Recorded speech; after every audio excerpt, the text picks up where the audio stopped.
Eh bien bonjour YouTube.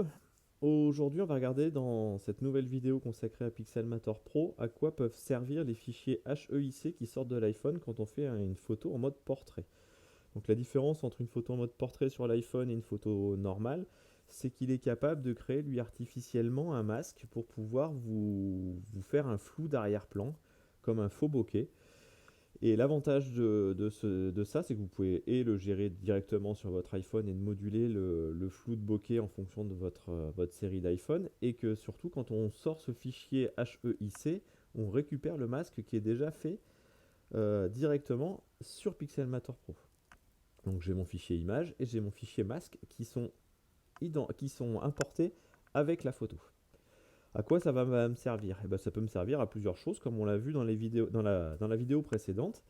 Je vais pouvoir, moi déjà, via ce masque, pouvoir me dire que par exemple, je vais pouvoir modifier mes teintes, mes couleurs, etc.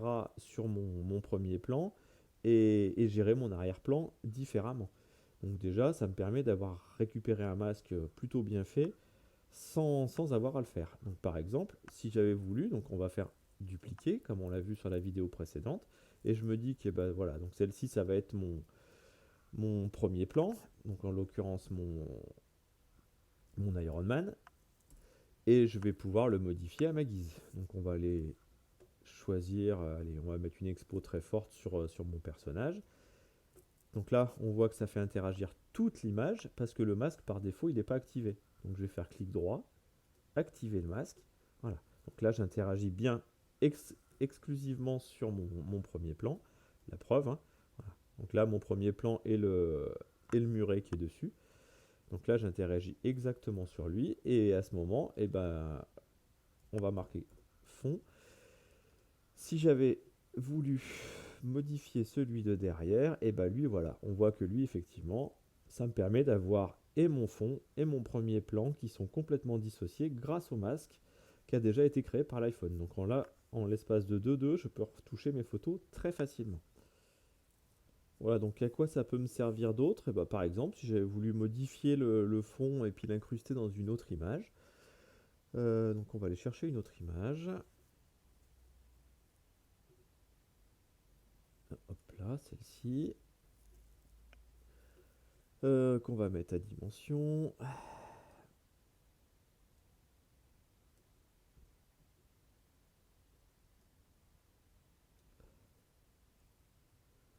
Voilà, par exemple. Donc si j'avais voulu l'incruster dedans, donc là on voit qu'effectivement il me reste toujours des résidus de l'ancienne photo qui sont derrière. Parce que le détourage qui est fait par l'iPhone, ça reste quand même artificiel et c'est pas ultra précis. Et si on le regarde bien d'ailleurs, hein, dans mon masque qui a été fait, il y a pas mal de teintes de gris foncé, de noir, etc. Donc là, moi en l'occurrence, si j'avais voulu passer toutes ces teintes-là en noir complet, et ben j'aurais sélectionné mon masque, comme c'est le cas. Je serais allé chercher un outil remplissage au noir, et là, je serais venu peindre, donc en jouant avec la tolérance, directement, voilà, on est pas mal, jusqu'à perdre quasiment un Iron Man, clac.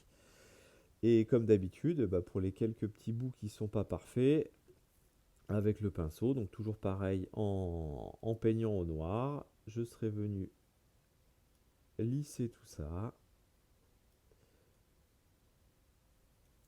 Voilà.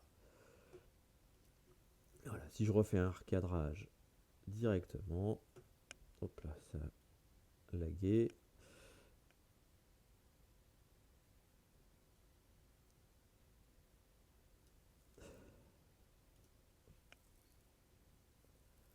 Voilà. Donc là, vous voyez qu'en l'espace de pas longtemps aussi, alors en améliorant un petit peu le masque qui a été fait, mais ça me permet de pouvoir faire de l'incrustation d'images très facilement. Donc si je résume, bah, voilà à quoi ça peut servir d'avoir le masque déjà pré-intégré, hein, c'est pouvoir modifier mon premier plan et mon fond individuellement, faire de l'insertion d'images assez facilement aussi.